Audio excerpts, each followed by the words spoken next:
Hello and welcome back everyone. हमने morphology of flowering plants का chapter start किया था, जिसमें हमने पहला प्लांट का पार्ट जो था रूट्स वो पूरी तरह कंप्लीट कर लिया है। आई होप मैंने जो आपको क्वेश्चंस दिए थे वो आप सॉल्व कर पाए होंगे। वैसे ही हम आज अपने नेक्स्ट प्लांट पार्ट के साथ स्टार्ट करने वाले हैं, जो है स्टेम।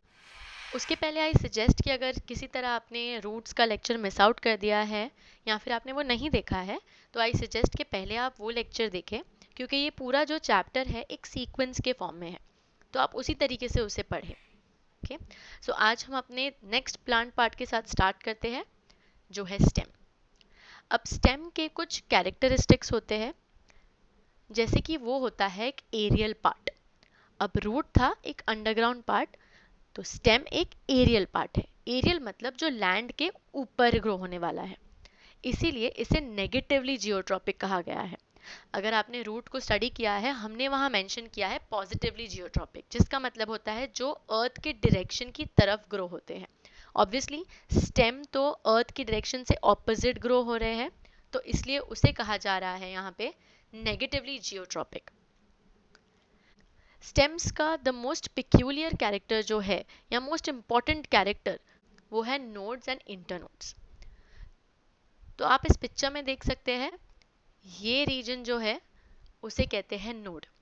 वैसे ही ये भी एक नोड है। ओके, और इन दो रीजन के बीच में जो ये पूरा एरिया है, उसे हम कहते हैं इंटरनोड्स। अब आप देख सकते हैं यहाँ पे बहुत सारे नोड्स और इंटरनोड्स है। इन्हीं नोड्स पर से लीफ भी निकलती है। स्टेम का जो मेन फंक्शन है वो बाकी के एरियल प्लांट पार्ट्स को सपोर्ट देना है। अब क्योंकि ये हर एक प्लांट पार्ट से जुड़ा हुआ है, तो ये एक बहुत ही अच्छा मीन्स है सारे प्लांट पार्ट्स को खाना और पानी पहुंचाने का। इसलिए यहाँ पे इनका मेन फंक्शन मेंशन किया है।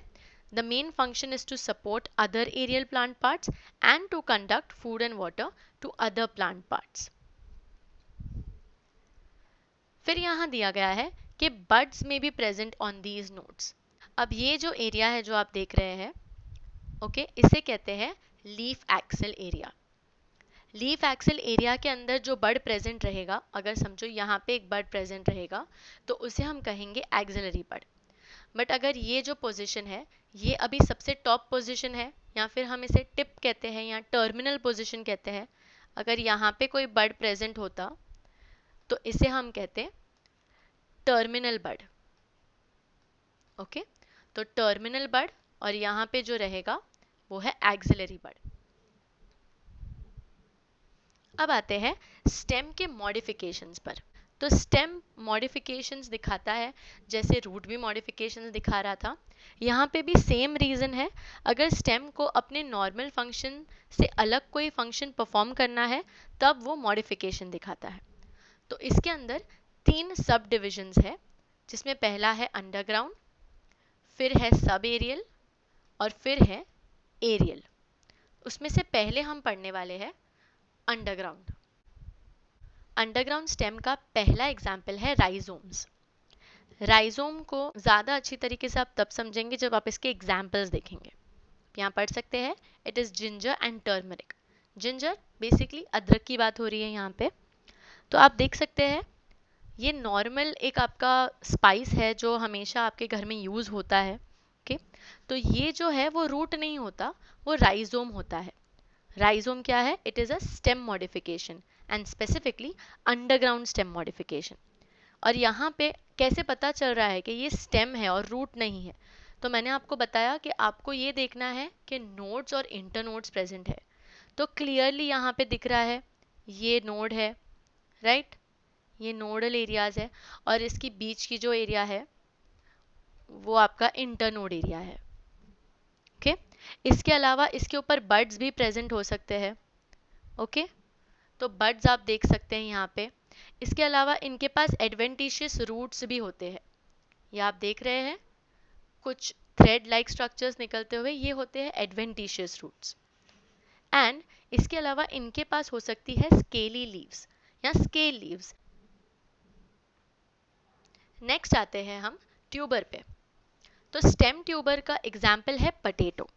मैंने आपको एक चीज़ याद रखने को कही थी कि जो रूट का ट्यूबर है उसमें हमने सिंपल ट्यूबरस में एक एग्जाम्पल पढ़ा था जो था स्वीट पोटैटो, पर यहाँ पे जो ट्यूबर है वो एक स्टेम ट्यूबर है और उसका एग्जाम्पल है पोटैटो। ओके, पोटैटो या फिर सोलानम ट्यूबरसम जो बॉटनी की भाषा में हम बोलते हैं।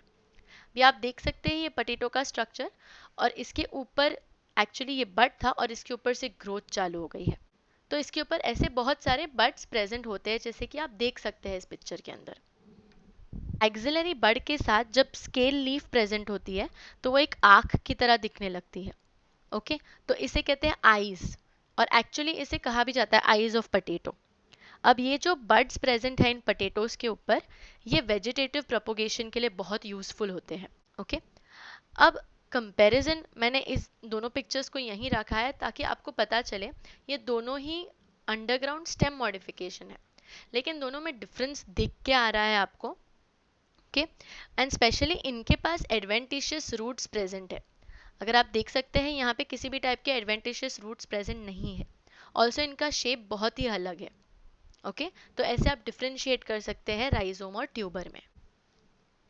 नेक्स्ट आते हैं हम बल्ब पे। बल्ब के लिए जो एग्जाम्पल है वो है गार्लिक या फिर लहसुन एंड अनियन, जैसे कि आप इस पिक्चर में देख सकते हैं। अब इसे और अच्छे से समझने की कोशिश करते हैं कि एग्जैक्टली इस स्ट्रक्चर के अंदर स्टेम कहाँ है। स्टेम के अंडरग्राउंड मॉडिफिकेशन के अंदर बल्ब में हमने दो एग्जाम्पल्स पढ़े हैं, एक है अनियन और एक है गार्लिक। ये दोनों को हम एक एक करके पहले देखते हैं। एक्सटीरियर से देख लेते हैं हम, बाहर से कैसे दिख रहे हैं। ठीक है, ओ गॉड मक्खी भी आ रही है। ठीक है, जस्ट प्लीज़ इस सब चीज़ों को इग्नोर करना। ओके, अभी ये जो नीचे आप देख रहे हैं, मुझे बहुत अच्छा अनियन मिल गया आपको ये मॉर्फोलॉजी समझाने के लिए। ये आपके एडवेंटिशियस रूट्स है। ओके, ये एक स्टेम है, ऑब्वियसली स्टेम मॉडिफिकेशन है, राइट, स्टेम मॉडिफिकेशन बल्ब। और ये जो रूट्स आएंगे इसके ऊपर अगर रूट्स आ रहे हैं तो ऑब्वियसली ये एडवेंटिशियस रूट्स होंगे, ट्रू रूट्स नहीं होंगे। ये ट्रू रूट्स क्या होते हैं? ट्रू रूट्स जो रेडिकल से आते हैं। अब ये रेडिकल से नहीं आ रहे हैं, इसके लिए ये है एडवेंटिशियस रूट्स। वैसे ही आप इसमें भी देख सकते हैं। ठीक है, तो इनके बेस पर जो चीज़ें ऐसे फाइब्रस दिख रही है, ठीक है, वो होती है एडवेंटिशियस रूट्स। ऑलराइट, अभी पहले हम अनियन को देखते हैं। अनियन की जो बाहर हम छिलटा निकाल देते हैं, ओके, तो बाहर का छिलटा है, आप देख ये सुन सकते हैं आप। ओके, तो ये जो चीज़ है ये होती है स्केली लीव्स, और इसे मैं फ़िलहाल ऐसे नहीं काट रही हूँ, मेरे को मुझे लॉन्जिट्यूडनली काट रही हूँ। Okay, I think we got a good section, LS अच्छा मिल गया है हमें यहाँ। ये बाहर का जो है एरिया वो है scaly leaves. Okay, scaly leaves है, अंदर है फ्लैशी लीव्स। ये जो आप रीजन देख रहे हैं जिसे हम एक्चुअली नॉर्मली निकाल देते हैं, खाते नहीं हैं हम इसे इतना, बहुत सारे लोग इसे नहीं खाते, बहुत सारे लोग खा भी लेते हैं। ठीक है, that is actually the stem. ठीक है, वो कंडेंस होकर छोटा हो गया, डिस्क लाइक हो गया। ओके, तो ऐसे टाइप के बल्ब को बोलते हैं ट्यूनिकेटेड बल्ब। जब फ्लैशी लीव्स होती है और वो बड्स को सराउंड कर रही होती है, ओके, रिंग्स के स्ट्रक्चर में, ये एक्चुअली रिंग्स के स्ट्रक्चर में है, ये हमने काट दिया वरना ये रिंग के स्ट्रक्चर में सराउंडेड है। तो ऐसे टाइप के बल्ब को हम कहते हैं ट्यूनिकेटेड बल्ब। अब यहाँ पे क्या हो रहा है कि यहाँ पे कॉन्सेंट्रिक रिंग्स नहीं बन रही है, इसके अंदर छोटे फॉर्म्स के अंदर डिवाइड हो जाती है। और ये जो बाहर है अगेन ये भी स्केली लीव्स है। ठीक है, और जो एक एक पार्ट है इसमें, अगर आप दिखाना है अगेन, ठीक है, तो अनियन के अंदर क्या हो रहा था, अनियन के अंदर ये जो एक यहाँ पे सिंगल सिंगल हम जो कली बोलते हैं गार्लिक के अंदर, तो वो कली ऐसी मोटी नहीं हो गई थी।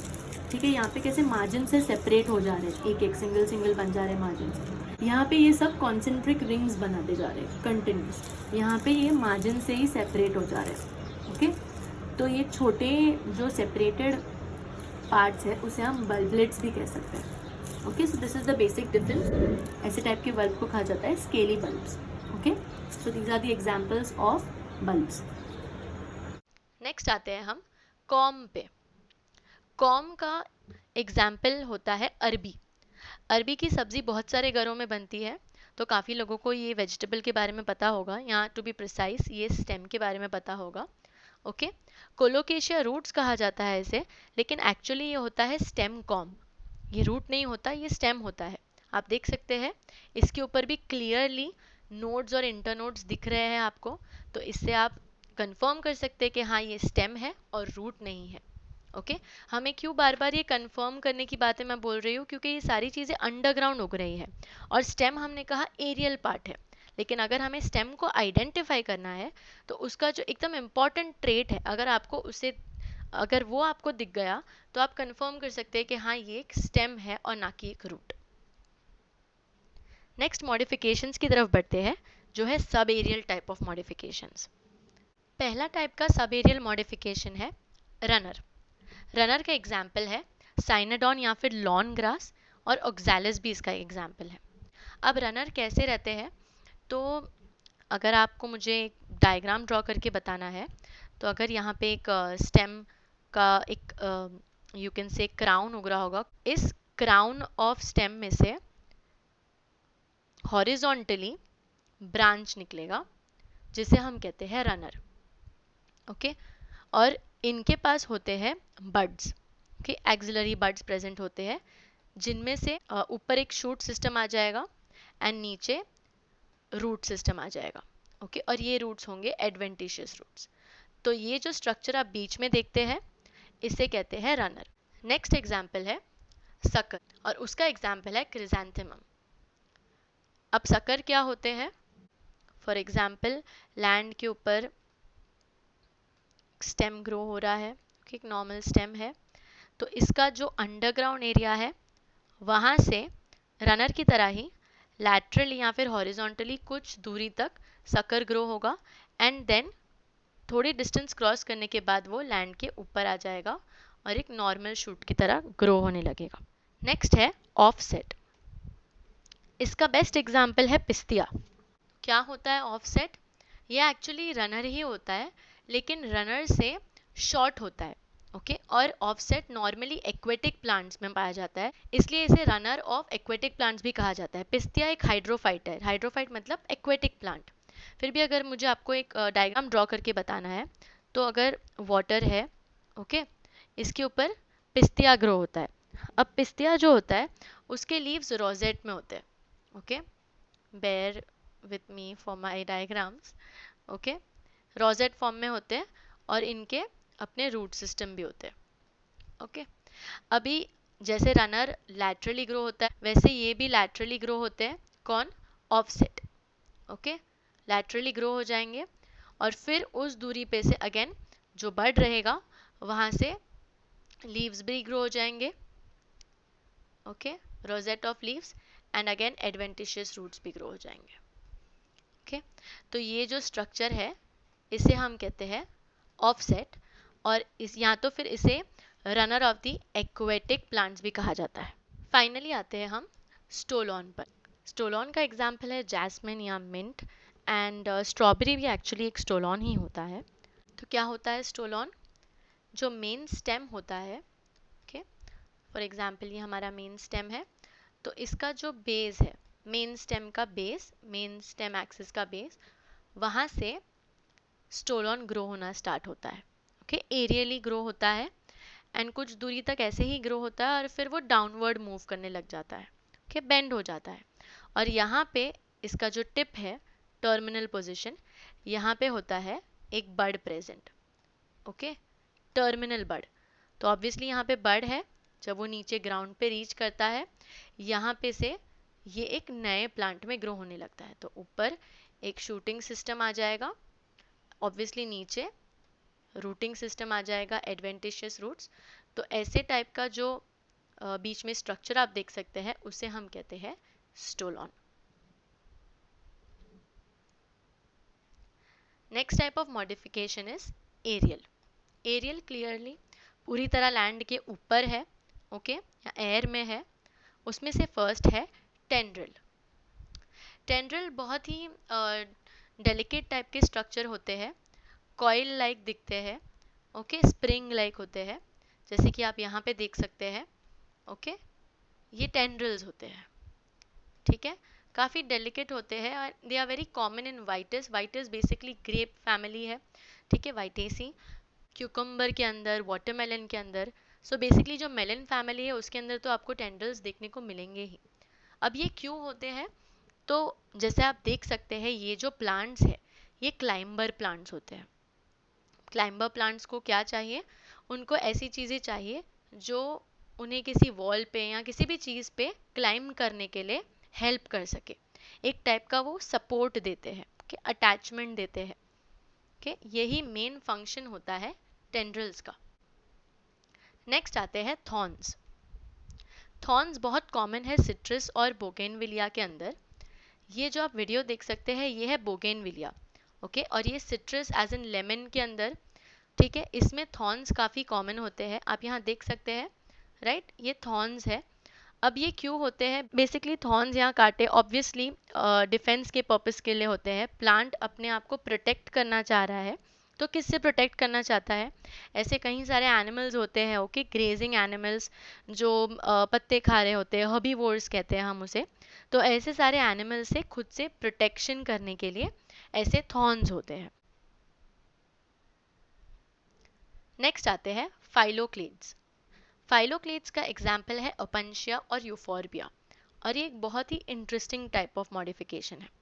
अगर आपने ओपनशिया देखा है तो वो एक्चुअली एक कैक्टस है, ठीक है, और आपने देखा भी होगा एक स्वोलन स्ट्रक्चर होता है, ओके, और उसके ऊपर कुछ स्पाइंस होते हैं। नॉर्मल कैक्टाई कोई भी कहीं ना कहीं पे आपने कैक्टस तो देखा ही होगा, ओके, तो इनके ऊपर कुछ स्पाइंस होती है।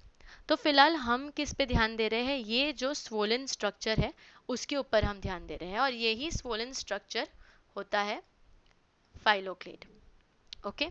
तो अब ये क्या होता है, हमें लग रहा होता है कि ये है लीफ, लेकिन ये लीफ नहीं है, ऑब्वियसली ये स्टेम है, हम स्टेम में ही इसे पढ़ रहे हैं। ये लीफ की तरह दिखता है और ये लीफ का ही एक्चुअली काम कर रहा होता है। लीफ का काम क्या होता है, फोटोसिंथेसिस परफॉर्म करना, तो वही ये फाइलोक्लेड कर रहा है। तो ये फाइलोक्लेड्स बहुत कॉमन कैरेक्टर है सारे ज़ेरोफिटिक प्लांट्स के अंदर। अब अगर ओपनशिया है तो इसके अंदर जो फाइलोक्लेड है वो यूजुअली फ्लैट रहता है, और यूफोर्बिया के अंदर ये सिलिंड्रिकल रहता है, बट दोनों ही केस में ये ग्रीन रहता है, ऑब्वियसली बिकॉज उन्हें फोटोसिंथेसिस परफॉर्म करना है।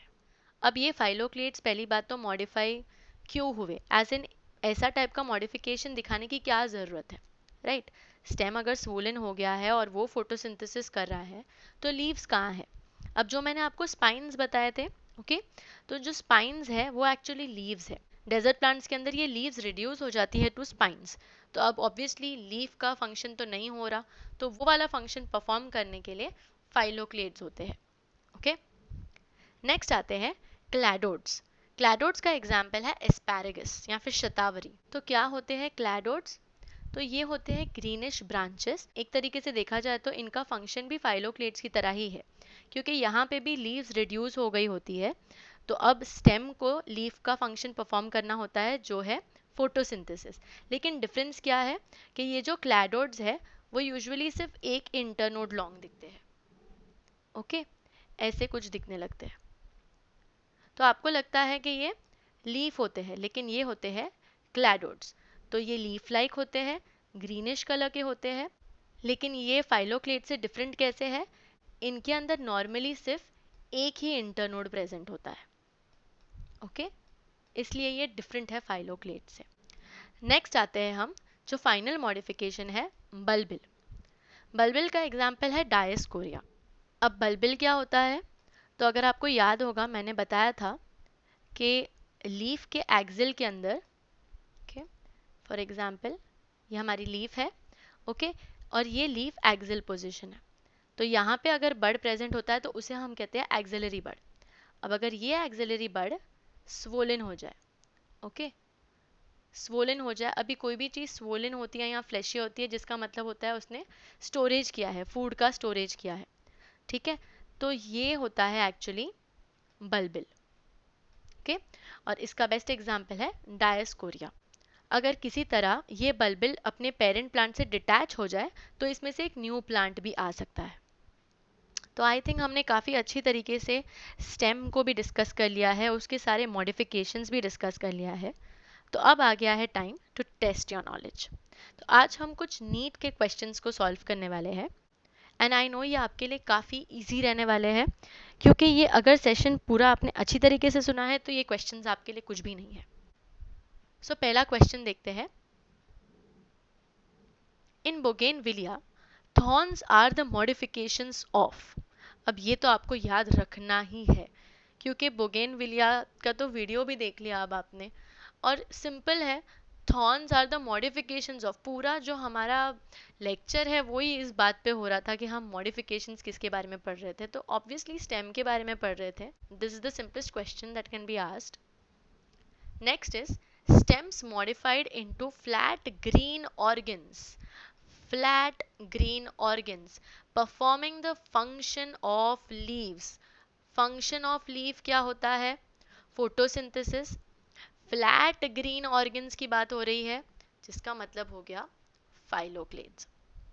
ओके, अगेन सिंपल, हमने अभी ही इसे डिस्कस किया है, राइट? और फ्लैट मेंशन किया है इन्होंने यहाँ पे, तो फ्लैट हमने डिस्कस किया था, और स्पेसिफिकली आपको ये एग्जाम्पल भी याद रहा होगा कि ओपनशिया के अंदर फ्लैट टाइप के फाइलोक्लेड्स दिखते हैं. ओके, लेकिन अगर हम सिलिंड्रिकल बोलते तो वो यूफोर्बिया होता. Okay, next question, which of the following is not a stem modification. तो अगर आपने ये पूरे लेक्चर में यहाँ पे लिखी हुई कोई बात में से एक बात नहीं सुनी है, वो आपका आंसर हो जाता है, simple as that. Tendril of cucumbers, ये हमने देखा था टेंड्रल के अंदर, तो ये तो नहीं हो सकता. फ्लैटेंड स्ट्रक्चर ऑफ ओपनशिया, ये भी हमने अभी डिस्कस किया, इनफैक्ट हमारे लास्ट क्वेश्चन में ही डिस्कस किया. पिक्चर ऑफ निपैंथिस, ये हमें नहीं पता. थॉर्न्स ऑफ सिट्रस, ये भी हमने डिस्कस किया है, तो इसमें से ऑब्वियसली हमें क्या नहीं पता? Picture of Nepenthes. तो ये हो जाएगा हमारा answer. Okay, because which is not पूछा गया है. सो यू कैन सी ये कितना ईजी हो गया है अब सॉल्व करना, कितने ईजिली आपको ये क्वेश्चंस डायरेक्टली देखते ही आ जाएंगे एक्चुअली. तो ऐसे ही हम बाकी के भी सारे प्लांट के पार्ट्स कवर करेंगे. तो नेक्स्ट प्लांट का पार्ट रहेगा leaf. So if the content was helpful for you, please hit the like button, also share करो सारे अपने दोस्तों के साथ, and yes obviously do subscribe, also hit the bell icon so that इसके बाद जो भी नोटिफिकेशंस होंगी, जितने भी लेक्चर सीरीज के नए लेक्चर्स आने वाले हैं, you will come to know as soon as I post them. Till then, keep learning and binge science.